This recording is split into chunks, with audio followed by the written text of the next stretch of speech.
आज फवारणी चालू आहे। अन्न निर्माता यूट्यूब चॅनल दिव्यराज कोटकर यांच्या मार्गदर्शनाखाली सोयाबीनवर हा अर्ली ब्लाइट आलेला आहे आणि याची जे रिझल्ट आहेत आपण 4-5 दिवसांनी सरांना दाखवू। हे इथे मी तर मार्क करून ठेवलेला आहे किंवा हा रोग जो आहे हा थांबते का म्हणून।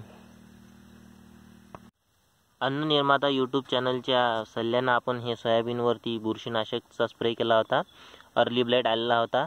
याच्या 8 दिवसाआधी म्हणजे मागच्या सोमवारी आपण याच्यावरती स्प्रे केला होता। दिनांक 12 होती, 12/8/2024 आणि आजची दिनांक आहे 18/8/2024 ले। तर फंगस जे आहे हे पूर्णपणे जागेवर लॉक झालेली आहे, म्हणजे बऱ्यापैकी कंट्रोलमध्ये आलेली आहे। नाहीतर हे जर 8 दिवसानंतर जर आपण एवढा जो स्प्रे जो असता हा जर मानला नसता पिकाले तर हे पूर्ण पान जे आहे हे कव्हर झालं असतं आणि फंगस नाही पूर्ण पान इन्फेक्टेड झालं असतं। तर हे फंगस जे आहे जागेवरती कंट्रोलमध्ये आलेली आहे।